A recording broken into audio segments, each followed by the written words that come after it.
सर्वत्र देशों से अधिक जिस देश का उत्कर्ष है, सर्वत्र देशों से अधिक जिस देश का उत्कर्ष है, वह देश मेरा देश प्यारा देश भारतवर्ष है। नमस्कार, मैं प्रतिभा दुबे। आज का मेरा विषय राष्ट्र निर्माण में युवा शक्ति की भूमिका है। कहते हैं, जवान व जवानी में यदि बल हो तो वक्त बदल सकता है और दोनों में विवेक कम हो तो सब कुछ मिट सकता है। किसी भी देश का युवा उस देश की वह नींव है जो एक राष्ट्र को मजबूती से खड़ा करने में सहायक होता है। आज मैं उन्हीं दो आपसी पुरखों के बारे में कुछ बातें रखूंगी कि जीना तो उसी देशभक्त का जीना जिसने ये रास जाना, जीना तो उसी देशभक्त का जीना जिसने ये रास जाना, है काम ही देशभक्त का स्वराष्ट्र के काम आना। ये देश बनता है भूमि, जन व संस्कृति के समावेश से। वही देश एक भौगोलिक इकाई है और अपने राष्ट्र के प्रति स्वाभिमान प्रकट करना, सम्मान प्रकट करना व वफादार रहना ही देशभक्ति है। अब इस देशभक्ति के फलस्वरूप राज्य की शक्ति का उपयोग करते हुए राष्ट्रीय पहचान व राष्ट्रीय चरित्र का निर्माण करना ही राष्ट्र निर्माण है। अब बात ये आती है कि राष्ट्र निर्माण की असली शक्ति क्या है। वास्तव में किसी भी राष्ट्र की असली शक्ति वहाँ के भौतिक संसाधन नहीं, बल्कि उन भौतिक संसाधनों का उपयोग करने वाले हमारे देश के युवा हैं। क्योंकि यदि इंसान ही बिगड़ जाए तो भौतिक संसाधन हमारे किस काम आएंगे। इसलिए जब कभी भी राष्ट्र निर्माण का विषय आता है तब हमारे देश के युवाओं की बात आती है, जो कि अगर सच्चे देशभक्त हों तो राष्ट्र निर्माण में सच्ची रचनात्मक शक्ति बनते हैं।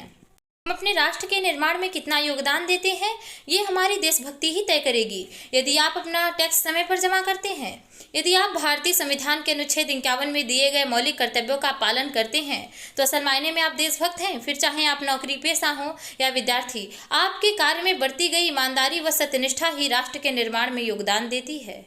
राष्ट्र के इस भव्य इमारत के निर्माण के लिए चट्टानी नींव का कार्य करती है हमारे देश के युवाओं का चरित्र निर्माण।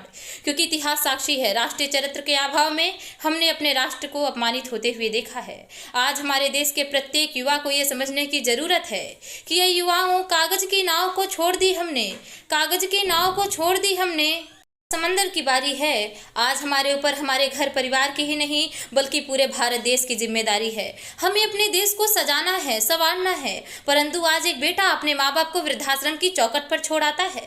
करा उठती है वो देशभक्ति जब हम मुसीबत में फंसे लोगों को बचाने की बजाय सेल्फी लेकर अपने लाइक बढ़ाने में लगे रहते हैं। आज हमारे देश के कुछ युवा ऐसे भी हैं जिनके सिर पर जिम्मेदारी थी भावी भारत का निर्माण करने की, अपने देश, अपने समाज, अपने राष्ट्र की आशाओं को बांधे रखने की। वही युवा अब 4 बाई 4 इंच की छोटी सी स्क्रीन पर अपने कोमल उंगलियों के घर्षण मात्र से अपने भावनाओं की इमोजी भेज रहा है। हम एक ऐसे समाज में जीते हैं जहां पत्थर की मूरत को लगते हैं 56 भोग व भूखे नंगे तड़पते सो जाते हैं लोग, भूखे नंगे तड़पते सो जाते हैं लोग। एक वैचारिक बीमारी मेरे समाज में मुझे नजर आती है। कहा जाता है हम दुनिया के सबसे बड़े लोकतंत्र हैं, जहां हिंदू पैदा होते हैं, मुस्लिम, सिख और ईसाई भी पैदा होते हैं, लेकिन बदकिस्मती है अब इंसान पैदा नहीं होते। और मेरे विचारों में ना हिंदू की ज़रूरत है ना मुसलमान की ज़रूरत है। राष्ट्र निर्माण के लिए केवल एक अच्छे इंसान की ज़रूरत है। सोच कर देखिए, पेड़ पौधे और शाखाएं भी परेशान हो जाएं, पेड़ पौधे और शाखाएं भी परेशान हो जाएं, अगर परिंदे भी हिंदू या मुसलमान हो जाएं। एक शैक्षणिक बीमारी भी मेरे समाज में मुझे नजर आती है और यही बीमारी एक ऐसी बीमारी है जो राष्ट्र निर्माण में बाधक की तरह कार्य करती है। बड़े ही आश्चर्य की बात है, जिस देश ने पूरी दुनिया को तक्षशिला और नालंदा देकर विश्वविद्यालय शिक्षा की बुनियाद रखी, आज विश्व के 100 सर्वश्रेष्ठ विश्वविद्यालय में हमारा एक भी विश्वविद्यालय खड़ा नहीं हो पाता। एक और हमारे पास IIT, IIM और NIT जैसे शिक्षण संस्थान हैं, वहीं दूसरी ओर इस देश के गरीबों को बेरोजगारी की जमात पे खड़ा करने के लिए सर्व शिक्षा अभियान का झुंझुना पकड़ा दिया जाता है। और इस शैक्षणिक बीमारी का कारण हमारे देश के युवाओं का अंधविश्वास।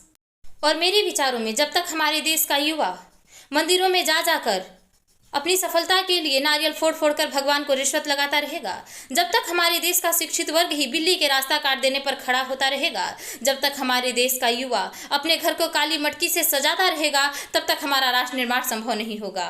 असल मायने में जब तक हमारे देश का युवा छिन्न छिन्न पैपंडमयी अखंड भारत को खंड खंड करता रहेगा, तब तक हमारा राष्ट्र निर्माण संभव नहीं होगा।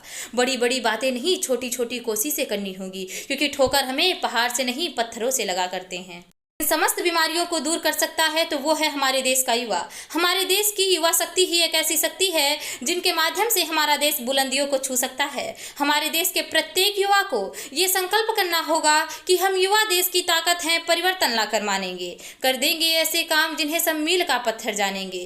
कृषकाय नहीं हो पाएगा ये वतन सहस्त्रों वर्षों तक, कृषकाय नहीं हो पाएगा ये वतन सहस्त्रों वर्षों तक। नव भारत को दुनिया वाले चिर युवा के नाम से जानेंगे, नव भारत को दुनिया वाले आज के इस परिवेश में प्रत्येक युवा को हमारे देश के चिरयुवा कहे जाने वाले स्वामी विवेकानंद जी से सीख लेनी चाहिए, जिन्होंने भारतीय संस्कृति का परचम न केवल भारत में बल्कि दूसरे देशों में भी लहराया है। आज हमारे देश के प्रत्येक युवा को उनके दिखाए गए पथ पर चलना होगा, क्योंकि युवा शक्ति ही एक ऐसी शक्ति है जिसके माध्यम से हमारा देश आसमान की तरह ऊंची बुलंदियों को छू सकता है। और आज मैं एक विद्यार्थी के रूप में, इससे भी अधिक एक भारतीय नागरिक और भावी युवा के रूप में अपने संपूर्ण जीवन को अपने देश के प्रति समर्पित करते हुए कहती हूँ कि ये अर्पण की भूमि है, ये तर्पण की भूमि है। यहाँ की हर एक बूंद हमारे लिए गंगा है, हर कंकड़ हमारे लिए शंकर है। और हम जिएंगे तो भारत के लिए, मरेंगे तो भारत के लिए। और यदि मरने के बाद भी गंगा में विसर्जित अस्थियों को कोई कान लगाकर सुने तो वहाँ से कुछ आवाज़ आएगी, तो वो भी भारत के लिए। जय हिंद, वंदे मातरम।